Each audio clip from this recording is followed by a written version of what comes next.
સતલાસણાની model સ્કૂલના બાળકોને food poisoning 165 માંથી 19 બાળકોને ઉલટી થવાની ફરિયાદ। આરોગ્ય વિભાગ અને શિક્ષણ વિભાગની ટીમ તપાસ માટે સ્કૂલમાં પહોંચી। રાત્રે ભોજન લીધા બાદ વિદ્યાર્થીઓને ઉલટી થઈ હતી। તમામ 19 વિદ્યાર્થીઓને સારવાર માટે હોસ્પિટલ ખસેડવામાં આવ્યા। હાલ તમામ વિદ્યાર્થીઓની તબિયત સારી છે। મહેસાણા જિલ્લાના સતલાસણા તાલુકાના સતલાસણા શહેરમાં આવેલી મોડલ સ્કૂલની કસ્તુરબા ગાંધી જે સ્કૂલ છે ત્યાં ફૂડ પોઈઝનની ઘટના બની છે।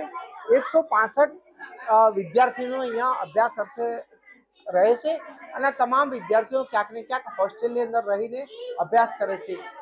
જે રીતે મોડી રાતે જમ્યા બાદ સમગ્ર ઘટના બની હતી ને ત્યારબાદ લગભગ 19 જેટલી જે વિદ્યાર્થીઓ છે તેઓને હોસ્પિટલની અંદર સારવાર માટે રાખવામાં આવી છે। બાકીની જે વિદ્યાર્થીઓ છે તેનું મેડિકલ ચેકઅપ કરવામાં આવી રહ્યું છે। આપ દ્રશ્યોમાં જોઈ શકો છો આ તમામ વિદ્યાર્થીઓ છે તેનું મેડિકલ ચેકઅપ કરવામાં આવ્યું છે। અહીંયા વિદ્યાર્થીઓ છે તેમનાથી વાત કરીએ। બેટા શું ઘટના બની હતી, શું થયું હતું તમારી સાથે રાતે? શું જમ્યા હતા રાતે? ખીચડી હે બેટા શું જમ્યા તમે? રોટલી શાક અને બટાકાનું શાક અને ખીચડી। પછી શું થયું?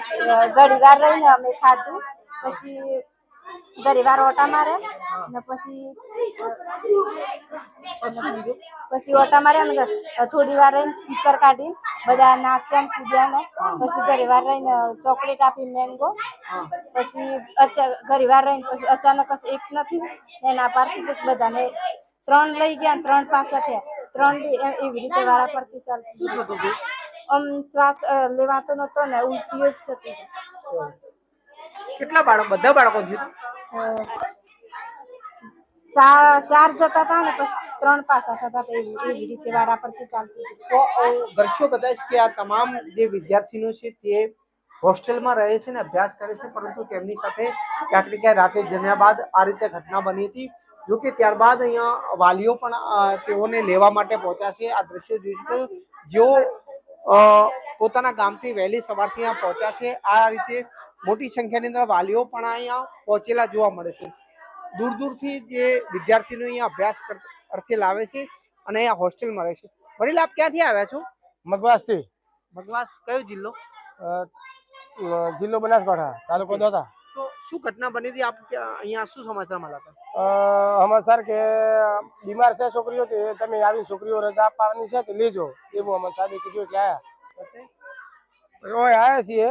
પણ છોકરીઓ 27-28 વડનગર દાખલ છે એટલે અમે અમારી છોકરીઓ રજા લઈને ઘરે જઈએ છીએ। કયા કારણે ઘટના બની ખબર છે? એ નહીં ખબર, હજી કોઈ રિપોર્ટ આવ્યો નથી એવું કીધું। શું કહ્યું તમે? શું કહ્યું સાહેબ? સાહેબ હવે રિપોર્ટ આવે વગર તો શું કહીએ કે પણ આવી ઘટના બની જેમાં બાદ ઘટના તો બહુ જબરજસ્ત બની કહેવાય સાહેબ। પણ વસ્તુ હવે રિપોર્ટ ના આવે ત્યાં સુધી અમારે કઈ ના કહેવાય ને। કેટલી લાપરવાહી કહી છે? કારણ કે આ પરવાઈ તો મારા એ શબ્દ ના કઢાય સાહેબ। એનું કારણ કે આ રીતે ઘટના બની, શું કહો છો? કોની લાપરવાહી હોય શકે? હા, પરવાઈ તો કોઈનો અમે જો સાહેબ બતાવતો હું કોઈને દોષ ના આપું। જ્યાં સુધી મારી વાત સાંભળો, જ્યાં સુધી રિપોર્ટ ના આવે ને સાહેબ ત્યાં સુધી તો કોઈને હું ના કહીએ। દ્રશ્યોમાં પણ જોઈ શકો છો કે તમામ વાલીઓ અહીંયા પહોંચ્યા છે। આ રીતે આપ દ્રશ્યો જોઈ શકો જે રીતે મોટી સંખ્યાના વાલીઓ પણ અહીંયા પહોંચ્યા છે। બીજી તરફ જે વિદ્યાર્થીઓ છે તેને ઘરે લઈ જવામાં આવે છે। મેડિકલની ટીમો પણ અહીંયા હાલ કાર્યરત છે। આપ આ દ્રશ્યો જોઈ શકો છો કે મેડિકલની ટીમો અહીંયા કાર્યરત છે। એમ્બ્યુલન્સ પણ અહીંયા પડેલી જોવા મળે છે। જે રીતે હાલમાં લગભગ 20 જેટલી જે વિદ્યાર્થીઓ છે તેને સારવાર માટે હોસ્પિટલમાં રાખવામાં આવી છે।